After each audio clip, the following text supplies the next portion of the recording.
Good morning, everyone, and welcome to this important conversation. I'm Councilmember Casey Thomas. I serve as chair of our Housing and Homeless Solutions Committee. It is my pleasure to host this very important conversation, and I'm glad to have my good friend Regina Cannon, who's with us. At this time, I'm going to turn it over to our Director of our Office of Homeless Solutions, Christine Crossley, to talk about our purpose. Thank you, Councilmember Thomas. Thank you, Ms. Cannon, for being here, and good morning to everyone. Our purpose for being here today is to discuss the American Rescue Plan Act funding that the Office of Homeless Solutions is receiving as part of the larger package. You may have heard a little bit about that. We have some projects that we are looking at implementing that will go before Council in August. And so really we're looking at here, how do we make sure that this funding is implemented in a way that is not only sustainable and respectful of grassroots organizations, but is done equitably? How do we make sure that it really addresses the racial inequities we see in homelessness and does so in a culturally sensitive way? You know, we're using I think the American Rescue Plan Act funding is a really good place to look at this and look at the hard things, but obviously this is something that we intend to implement moving forward. And so this will be something for all of our goals from here on out. And so I'll hand it back to you, Mr. Thomas, to introduce our main speaker. Thank you very much, Christine, and we're glad to have you on board and giving leadership in this space. Before I introduce our presenter, I'm going to ask everyone, if you would, go on mute, and we're going to ask you to stay on mute. We want to make sure we can thoroughly hear everything and see, and she has a PowerPoint presentation as well. So if you will, stay on mute. If you have questions, we're going to ask you to drop those in the chat. At the end of the presentation, we will ask the questions, as many as possible, in the chat. That's why we wanted to start on time, because we will finish at 12 noon. And so this will be the first of several conversations. So don't think this will be the only one. We're glad to have this broadcasted on our city's cable station, on our city's website. So if you're not able or you're not joining us by Microsoft Teams, you can watch online at our City of Dallas website, www.dallascityhall.com, or the local cable channel. So now I'm going to get out of the way, and I'm going to introduce our presenter this morning. Regina Cannon serves as the Chief Equity and Impact Officer and Vice President of Housing Solutions at C4 Innovations, and as the Director of the National Initiative READY, Racial Equity Design and Implementation Initiative. She has dedicated her career to being a vocal, active leader fighting for equitable policies, systems, and institutions, and addressing marginalization of people of color. Regina has more than 19 years of experience leading anti-poverty initiatives, addressing homelessness, supportive housing, criminal justice reform, community capacity building, and youth leadership development. She leads teams at C4 Innovations and for the U.S. Department of Housing and Urban Development to embed racial equity principles in funding guidelines, housing policies, practices, and services. I think that's word reading again. To embed racial equity principles in funding guidelines, housing policies, practices, and services. Regina and her teams also work one-on-one with organizations and community coalitions across the country to develop strategic goals centered in equity and accountability policies to ensure those goals are met. She delivers keynotes and racial equity workshops, is the host of the podcast series, Morning Cup of Equity. Oh, I'm gonna have to start tuning into that. I'm gonna say a few personal words, and then I'm gonna turn it over to Regina.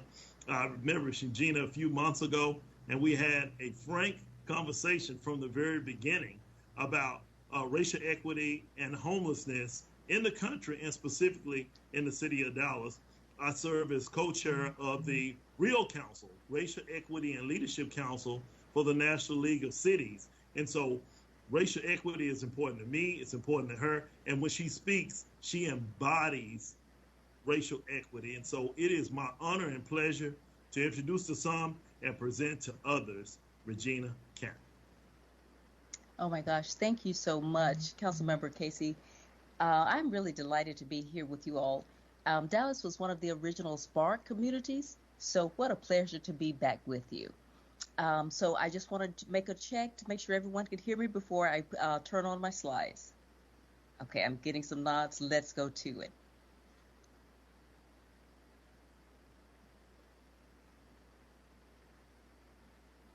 Okay.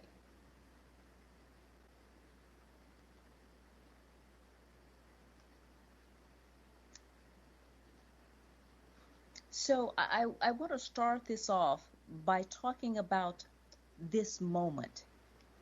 You all, we have a once in a generation moment to do something different. Think about this. Out of this convergence of pandemics that we've been through over this last year and a half, we had COVID-19 and racism 20 that were converging at the same time and creating, yes, pain, yes, grief, but also opportunity. Opportunity to do something differently about the homelessness crisis that is continuing across this country. So I want us to think a little bit more about that convergence of pandemics and the opportunity that it gives us in this moment. So there was an essay that came out last April, and it really spoke to this moment. So I want to read this to you all. Whatever it is, coronavirus has made the mighty kneel and brought the world to a halt like nothing else could.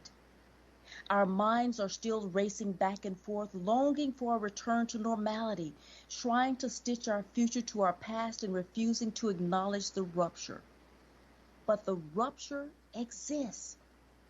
And in the midst of this terrible despair, it offers us a chance to rethink the doomsday machine we have built for ourselves. You see, nothing could be worse than a return to normality.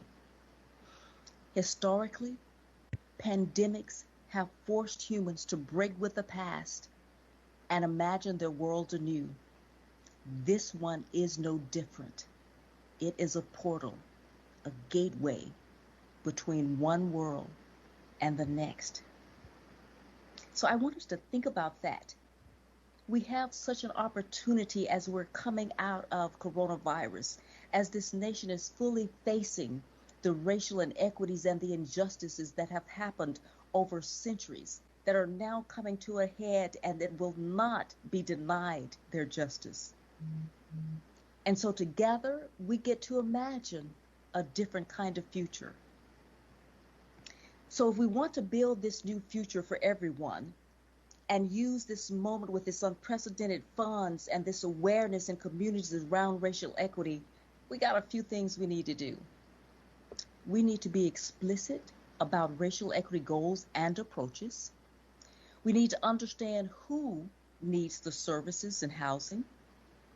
We need to understand the context. Why are the outcomes inequitable? We're not going to just sort of throw around statistics without putting it in context. We need to center the experiences of people and the communities that are most impacted. We've got to solve for the root causes, not what's on top, right? We've got to address the inequities in adjacent systems. We've got to go upstream. And then we've got to build this new sustainable system. It can't be just a one-time thing like this year, let's throw some money at things. We got to build a real infrastructure. We've got to build a sustainable future for everyone. So let's get started with some just very basics. What is racial equity and why do we keep talking about it? So equity is the just and fair inclusion into a society in which all can participate, prosper, and reach their full potential. Racial equity is the condition that would be achieved if one's racial identity no longer predicted, in a statistical sense, how one fares. So racial equity, see, is both an outcome and a process. So we achieve racial equity when we get to that place where race is no longer determinant of housing stability, right? Or someone's job opportunities, their health care. And racial equity is a process when those folks that are most impacted by structural racial equity are meaningfully involved in the creation and the implementation of these new institutional and policies and practices that are going to impact their lives. So see, here's the deal. We can get together in a room and we can come up with some really wonderful policies and procedures and all of that, and it can be some good stuff maybe, but it's not racial equity if we don't have both of these components. Okay? So why do we need to focus on race? Folks, I hear it all the time. Haven't we had enough conversations about race? Well, we've had quite a few. We just haven't done anything about it.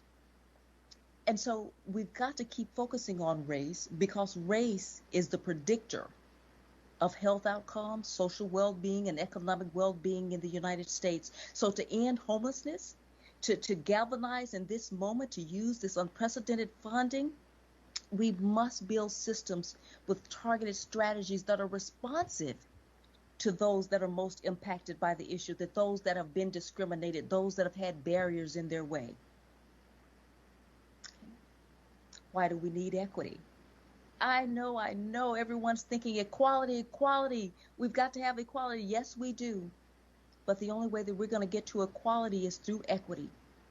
Because you see, equality assumes that everyone starts from the same place, that every population is situated the same.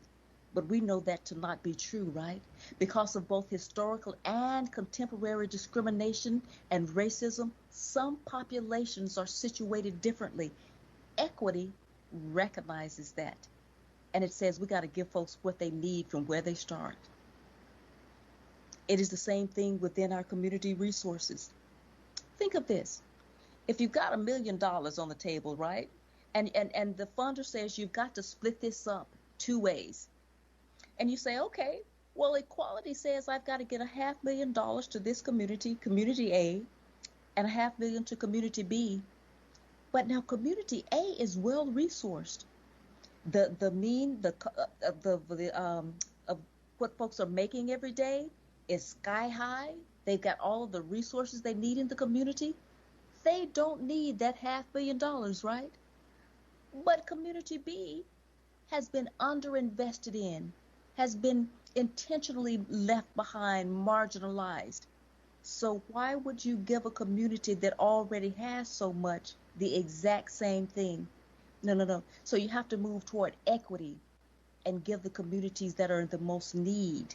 You've got to prioritize them for those resources. I know that takes a moment to process, right? Because so we're used to saying everybody gets the equal amounts. Well, that only works if we're all starting from the same place.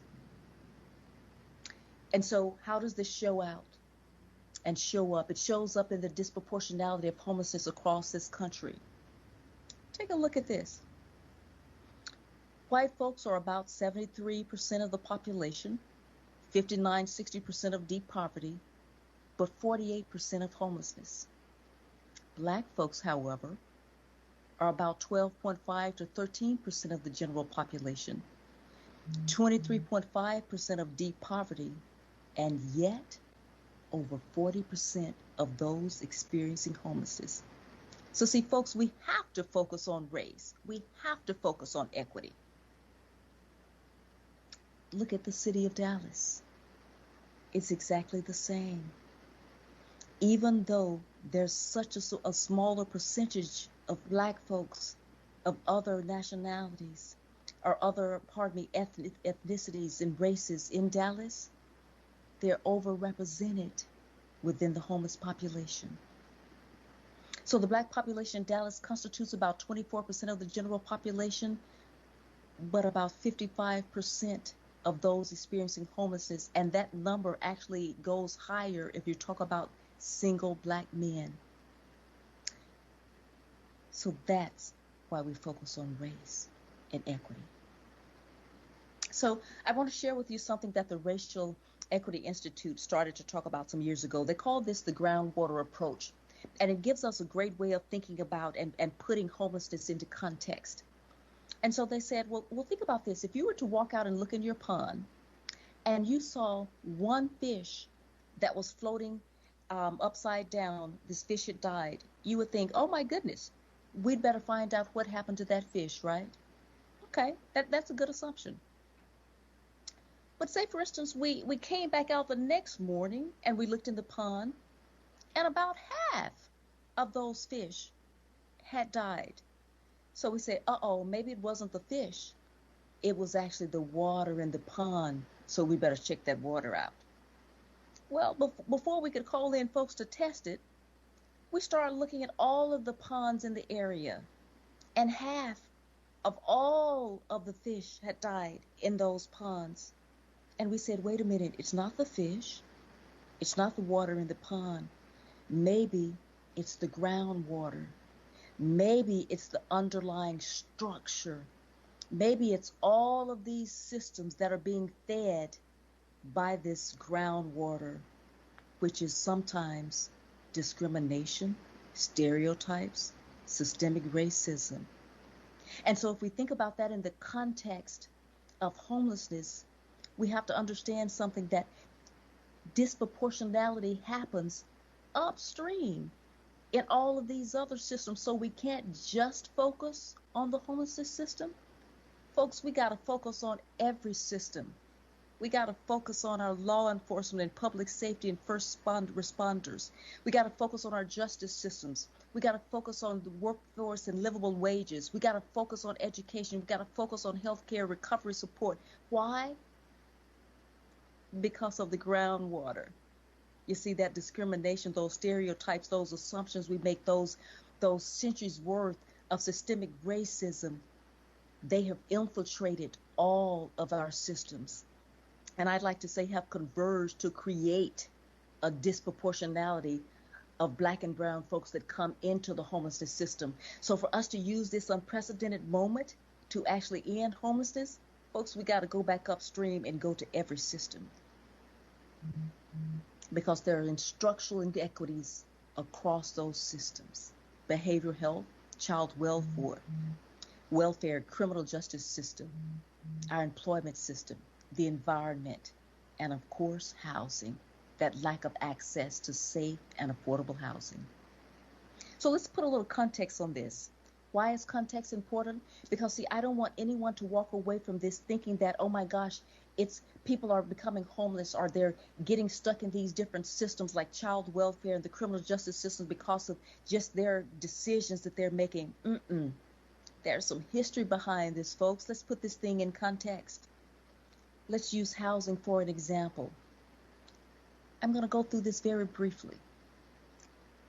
There's a reason that Black and brown folks don't have the kind of housing wealth and assets that other folks do. You see, from the 1920s to the 1948, we had racially restrictive covenants. Yeah, right there in Dallas.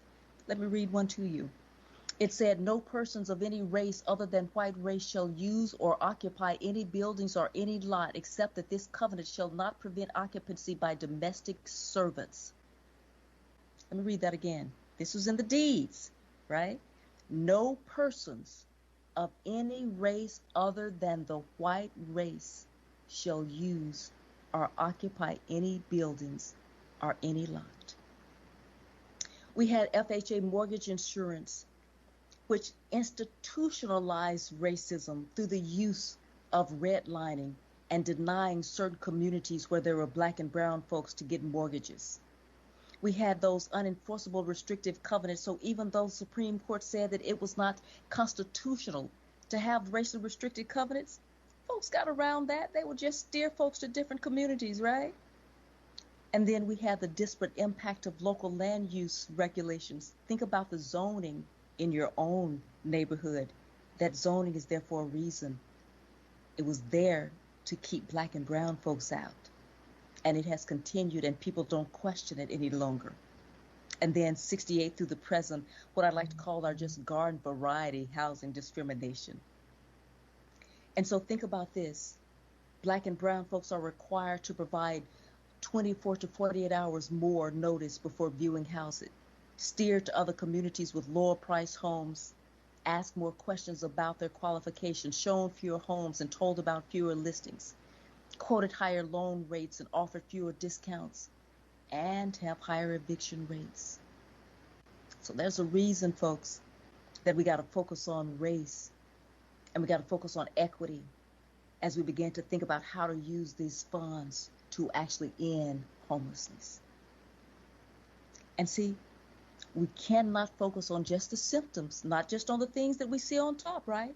We got to get underneath and look for the root causes. What's actually causing this? Which means we got to get beyond. Think about that iceberg that we're always thinking about. We can only see that little bit on top, but underneath are the structures that are holding up those discriminatory policies and practices. They're the mindsets that are holding up those structures.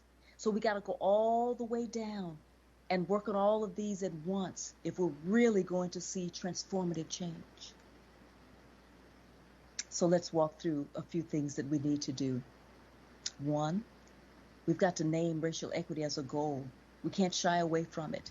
We've got to shift from diversity to equity, make sure that we are embedding racial equity principles and practices in every single thing that we do. We've got to rip apart every policy and make sure that it is embedded with racial equity principles. We've got to practice it. It's one thing to talk about it, but we got to practice it.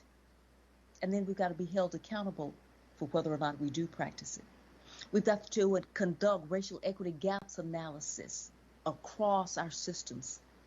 We've got to embrace this multi-system approach to ending homelessness, going back upstream. Every time that we're getting ready to put together a funding package or a project, we've got to conduct a racial equity impact analysis and ask ourselves, is this project, who will it harm, who will it benefit, and who will it leave out? And then focus on equitable outcomes.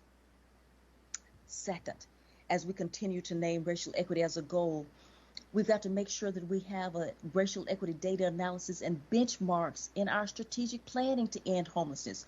We've got to know along the way, are we getting there? Are we moving toward more equitable outcomes?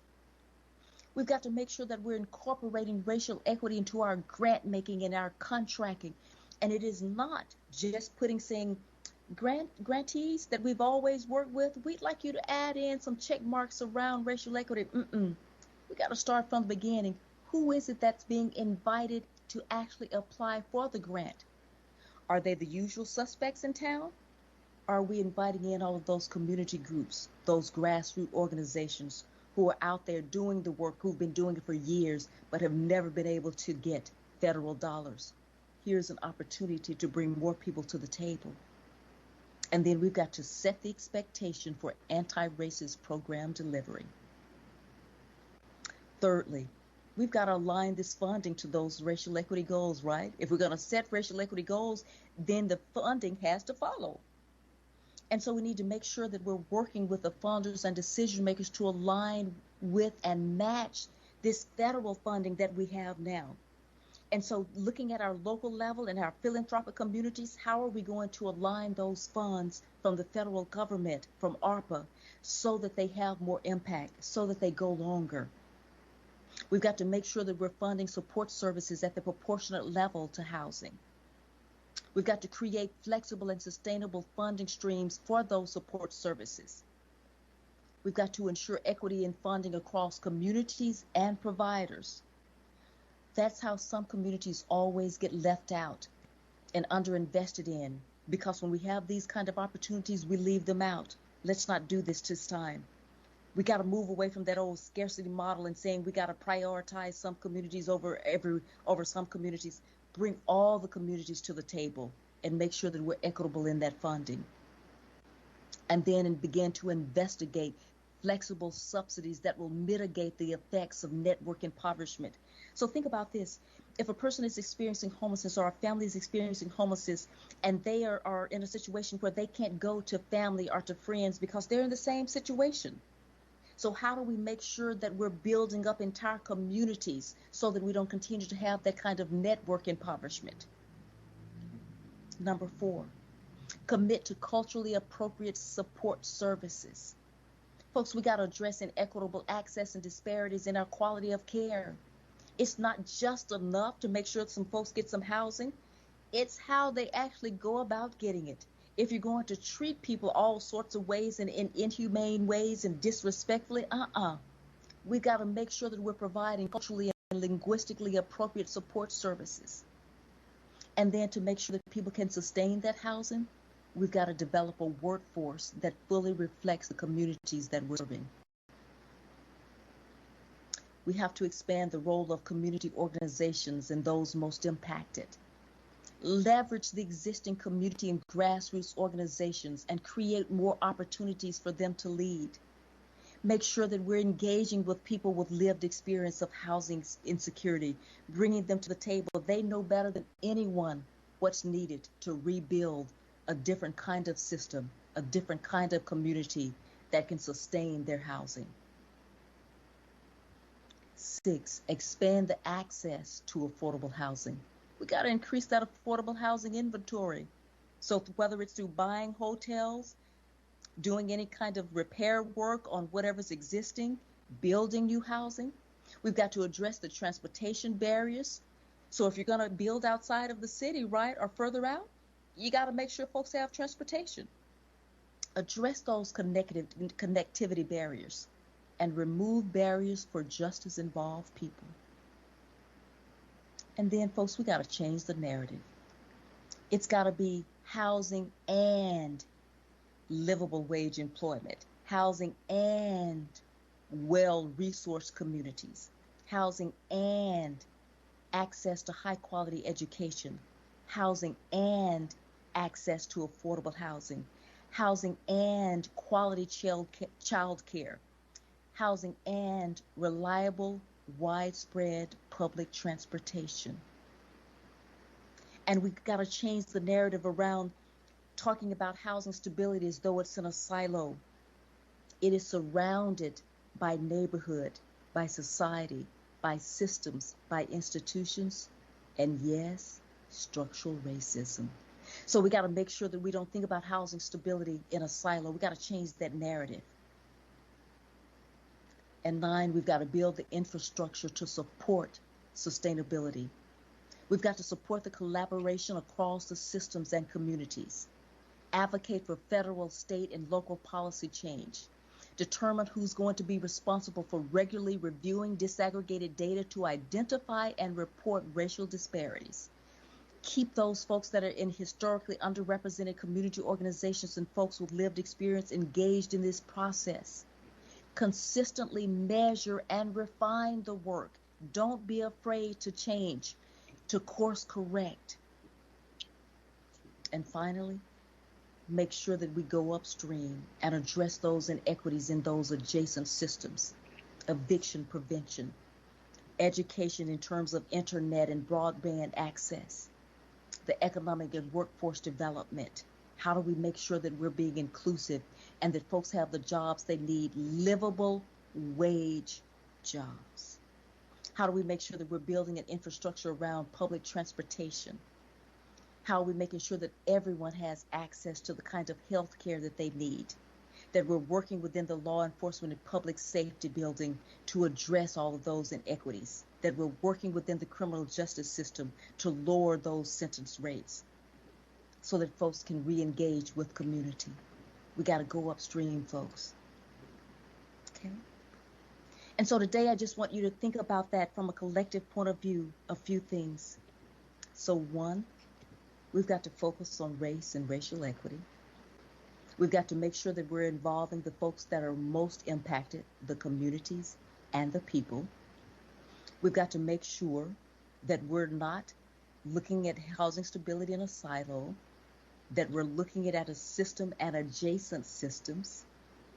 And we've got to make sure that we monitor the work that we're doing and that we course correct whenever it is needed. Okay? I'm going to pause there to see if you have comments or questions.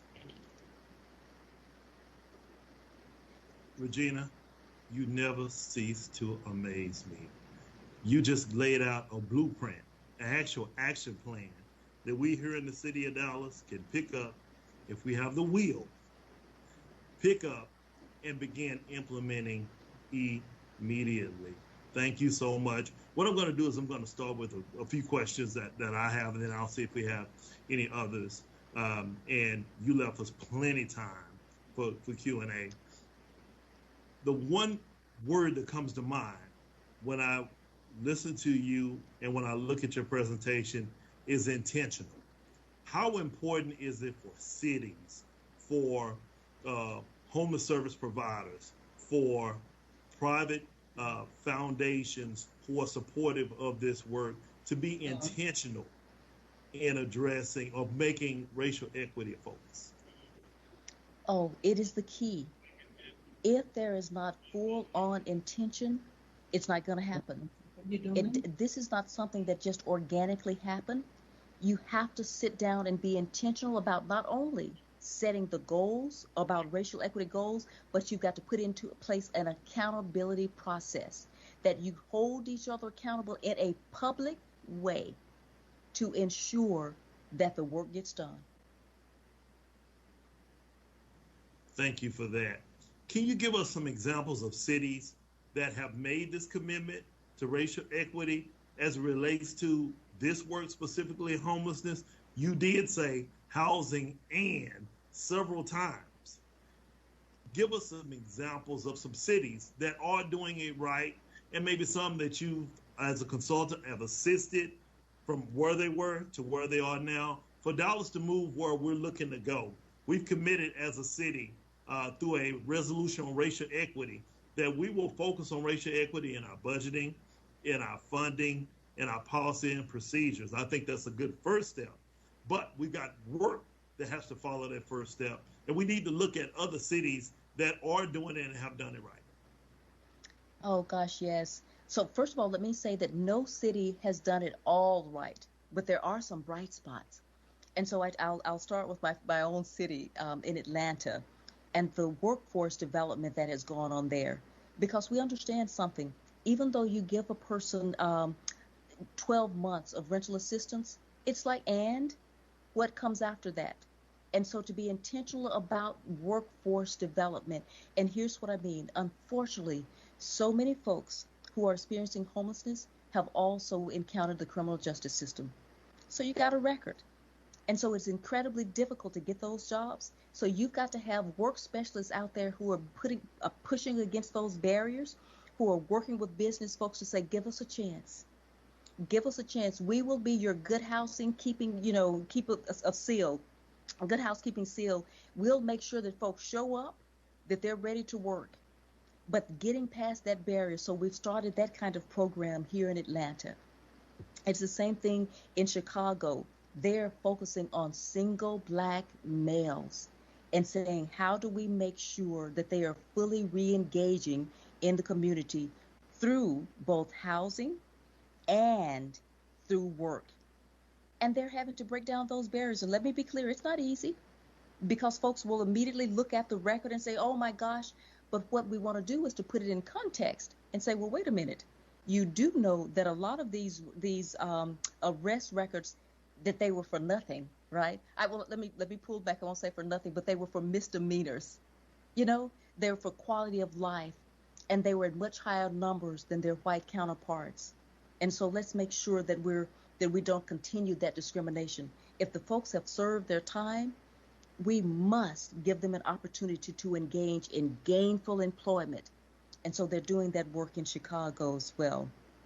So there are some of those bright spots where people are really saying that we've got to make sure that we're re-engaging folks into the community, that they have a sustainable way to actually keep their housing.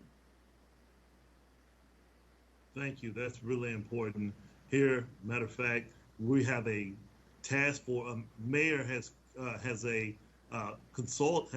brought on a consultant who's doing a study on recommendations relates to workforce after COVID-19.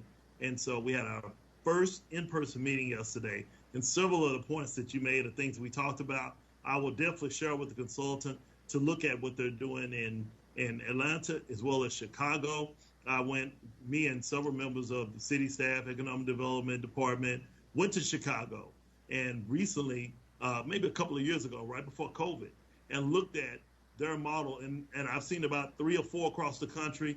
and Chicago is definitely one of the best. Karen, who leads as the CEO, is doing yeoman's work up there in Chicago, and I'm reaching out to her. I want to go back and see it as soon as we can. Let's talk also about, when we talk about racial equity and homelessness, let's talk, and you alluded to it with Chicago, African-American males. When we look at the data, we see a majority of those who are homeless are African-American males, most of them 55 or older. Where have you seen a city or cities where they've said, you know what, we're going to look at strategies to assist these African-American males in getting some type of permanent housing?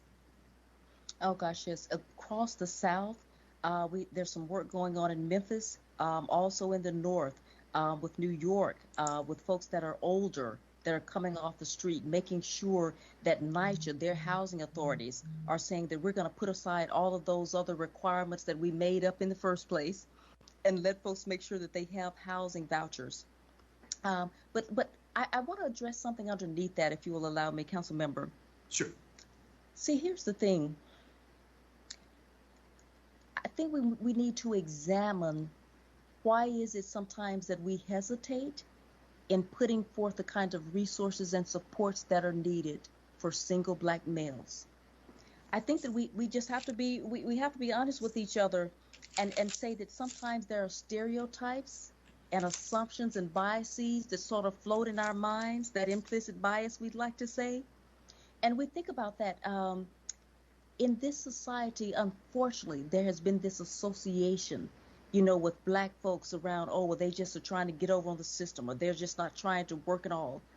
And folks have bought into those myths, right? And those untruths.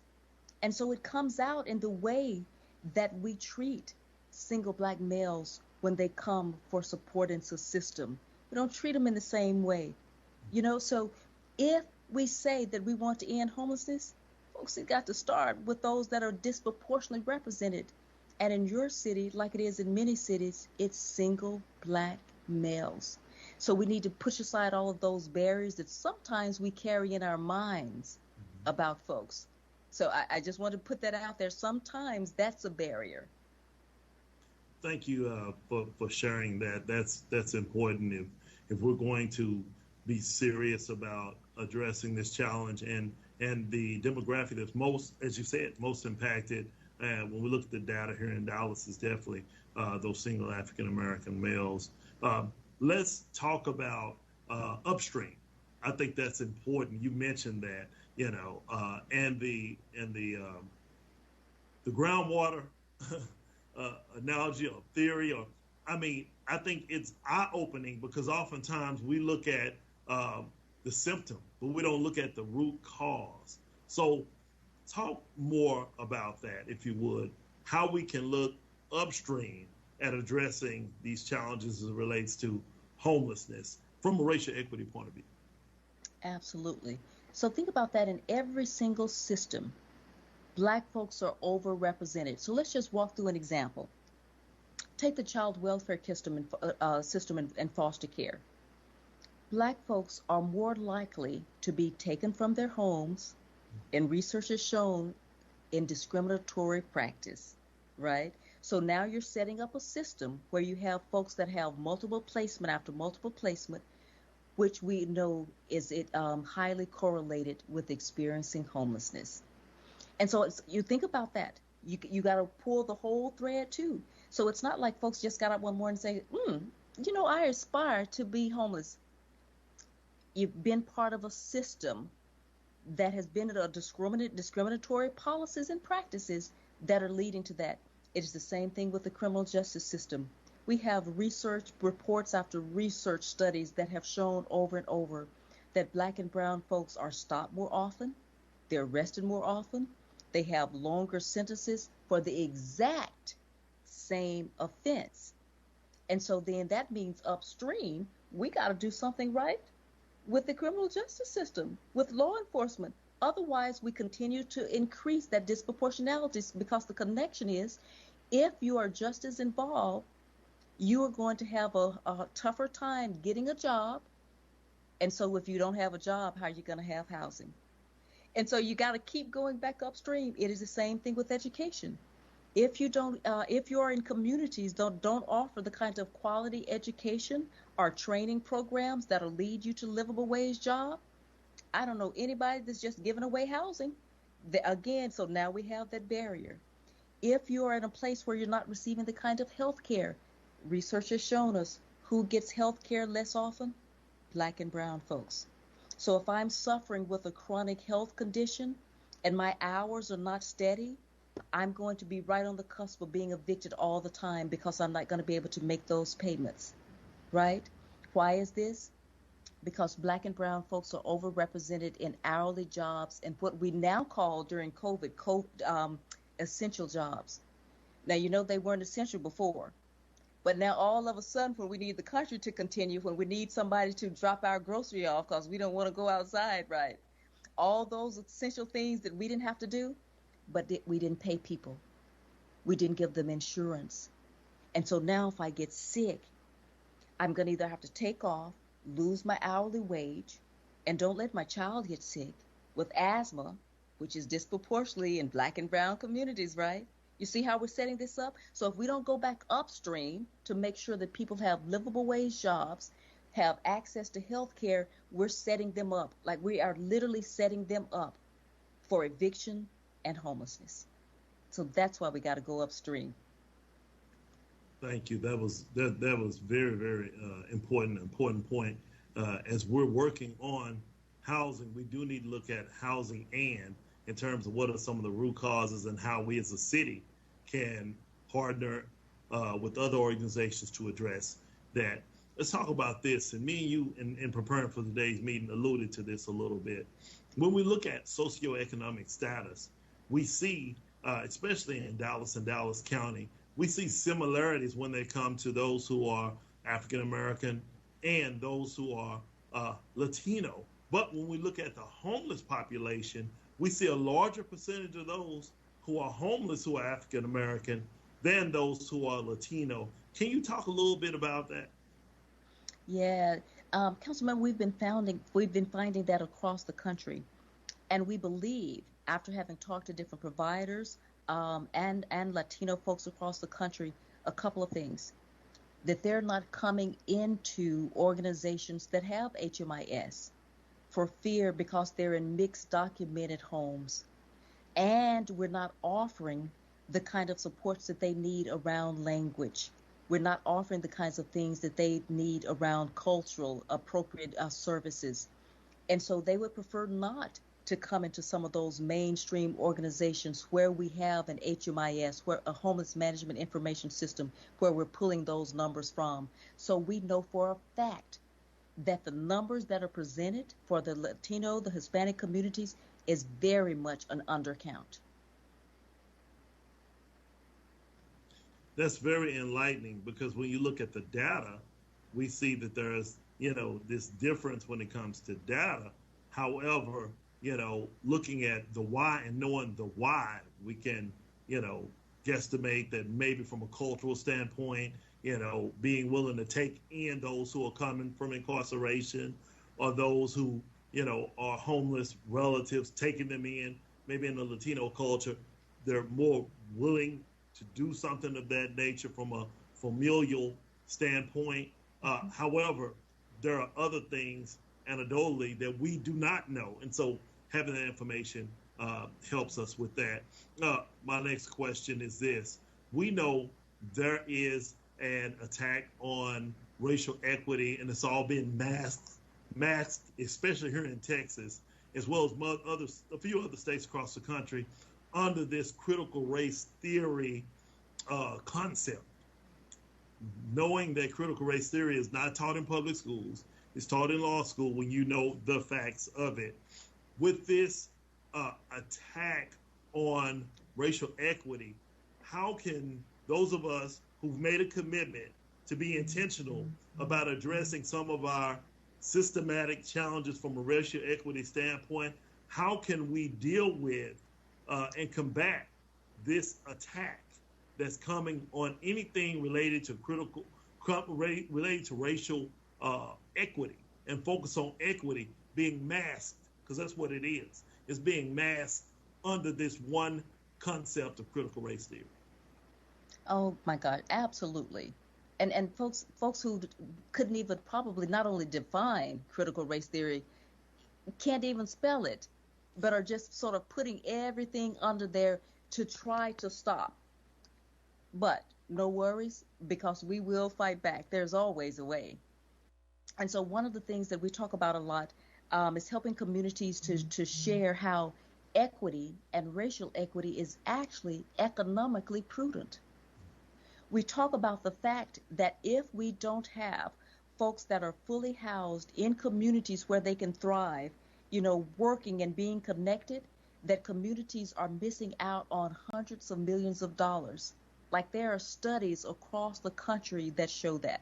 So that's one way to talk about it from an economic point of view.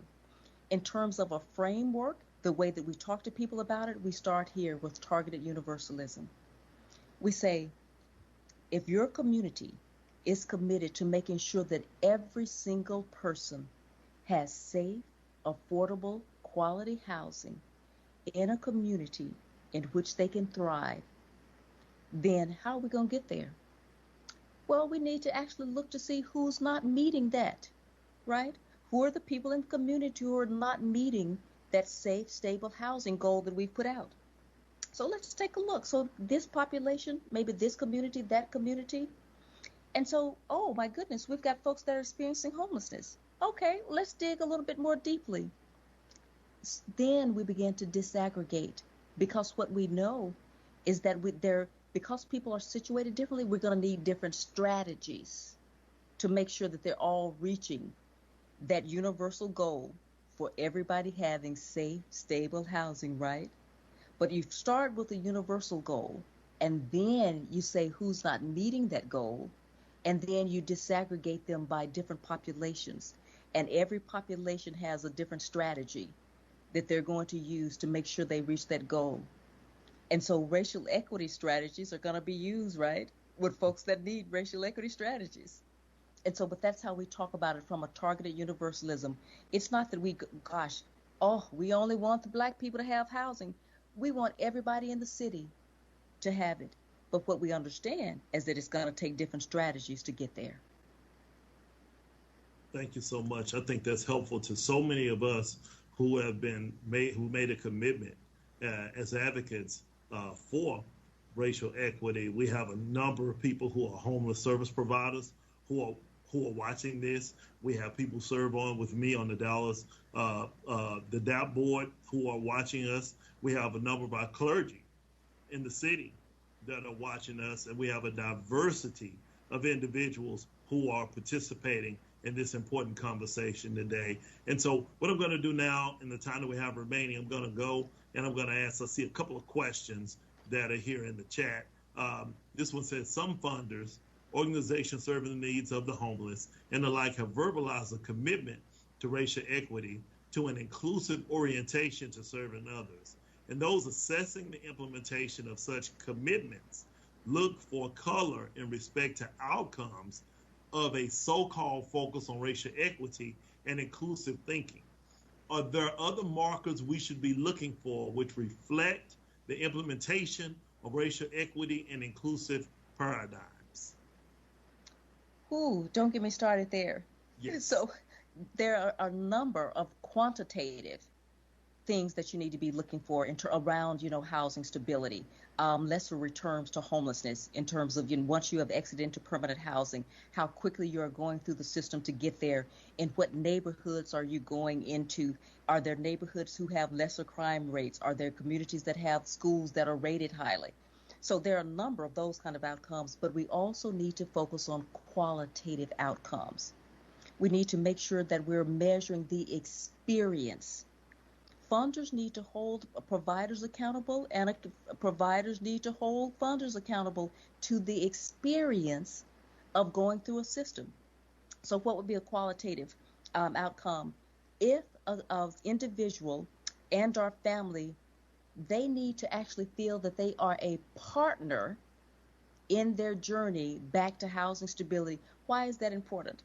Because see, we've got to get rid of that sort of that old paternalistic model, because that's disrespectful, that's dehumanizing. We have the privilege, really, the honor of working with folks at a time in their lives when they're experiencing great trauma. And that still does not mean that they don't have agency over their lives. That means that we are their supports, that we partner with them. We don't tell them, you got to do this or you got to do that. So we need to have outcomes. We need to actually talk to people and say, what was your experience like? Did you feel like that you were able to choose where you wanted to live, the timing of how you wanted to do this, how and who you wanted to engage with? What was your choice like? What was your experience like? Those outcomes that sometimes we don't think about, but that are just as important as the quantitative ones. Thank you. Thank you so much for that. I hope that answers the question that was presented. Another question from the standpoint of domestic violence. We know a lot of individuals who are challenged with trying to find safe housing or victims of domestic violence, and there's overrepresentation of women of color who are victims of domestic violence. Can you talk about that? Yes, and we have to make sure of two things. That one, we continue to keep their privacy and confidentiality and take care of them in that way, but that we don't leave them out of the system and in the queue for making sure that they get housing. That is safe. And we know that they're overrepresented. And so some communities are actually putting aside a certain number of vouchers to make sure that folks who are survivors are getting the kind of housing that they need. And if they're using rapid rehousing dollars, they're extending that period of time. So whereas maybe everyone else may get, or need a year's worth of rental assistance, well, you know what? Maybe Black and brown women may need 2 years. And let me explain why. This goes back to that strategy that everybody needs a different strategy. If we already know that Black and brown folks are going to be discriminated against in terms of getting a job, going to get a call back less often, we got research that literally shows that you have a less often chance of getting called back if you have a Black sounding name. Mm-hmm. So you think about that. So we can't give everybody the exact same, right, equality in terms of the rental assistance. So even within the survivor community, we've got to make sure that we're titrating those strategies for the population's needs. And so if folks need more time because of the historic and contemporary discrimination, that's what we got to do. Well, thank you. I believe that was helpful. The person who asked the question gave you a thumbs up. So I think you adequately addressed that. In the approximately 5 minutes that we have left, I just have maybe one question. Then I want you to kind of wrap up. My question is, what do you say to someone who is resistant to the concept of racial equity? Ooh, on which day of the week? Monday through Friday and weekends. I was going to say, because if it's on Sunday, I have to reach into my Southern bag and I'll be like, well, bless you, a little hard. But no, absolutely. We're going to get that kind of resistance over and over. And so part of that is to continue to educate folks and try to meet people where they are. One thing I have learned, I got some years, right? And so one thing we understand is that everybody's just not going to have the heart. It's not about trying to convince them to change their mind. Dr. King said, I can't legislate your heart. Oh, but I can legislate how you act with me, okay? So we got to meet people where they are. And so if it's not about a heart thing for them, hopefully it's a different kind of economic argument, or it's an argument to them that meets some of their interest. Like, what's their interest, and how can we show them that equity actually helps them to get value? And then we have to do a couple of things. We have to make a decision, if it's on a personal level, about how much emotional energy we want to invest in someone who just simply refuses year after year to actually see that this is the new future. We're not going back. Remember, we read the essay at the beginning. It would be a mistake to return to normality. So we're not going back. So either you get on this train, or we'll catch you next time. Now, if it's folks that are decision makers and politicians, then we've got to advocate, we've got to organize, and we've got to make sure that their platforms are reflective of our platforms, and we hold them accountable, because the elections come about every 2 years. I'll leave that right there. And so we got to make sure that we're going at people where it's going to touch them the most. We're using all of those leverage points, and we need to expect resistance. Let's be clear. This is where we are. So let's just understand that we're going to expect resistance, but that's okay. We got a bag full of things we can pull out, right? We got a strategy for everybody. You know, you almost made me put my activist hat back on for a second there, Regina. That organizing piece and educating people is critically important. You know, the challenge that a lot of people have is doing the internal homework, looking at those implicit biases, and having someone who's trained and skilled to help people to do the inside work, looking at the implicit biases that exist that they're not even aware of. I was having a conversation with someone the other day, and we were talking about privilege, because just like there's white privilege, there's black privilege. Those who are privileged are not even aware of the fact that they are privileged. It's just what has been normal. And if what's been normal has been privileged to you, then when we talk about equality, you're going to feel like you're being attacked or robbed or mistreated. So I'm going to leave that one right there. So in the closing couple of minutes, I want you to just kind of leave us with some lesson learned and knowing where we are in Dallas and where we're looking to go. You've talked with me, you talked with Christine, you talked with Kim, and Kim is making some great comments in support of what you're saying. What would you give us? What advice would you give us where we are now, knowing where we're looking to go? And we'll give you a couple of minutes, and then I'll make closing remarks. Absolutely. Thank you, Councilmember, so much. Thank you for the invitation. I would say this: visualize, imagine the future that you want for the city of Dallas and all of the folks living here. And then don't be afraid to build that future. Is it going to be hard and rocky? And sometimes you're going to be pushed back and have to take a step back and all, but stay the course. Because see, here's the deal. This is a once in a generation opportunity. Don't waste it. Don't waste it. Bring people together and help them to understand that we have got to align and move forward into this new future in a place where all folks can be happy and proud to embrace this new future. Will have a home to go to in a community that they feel safe in.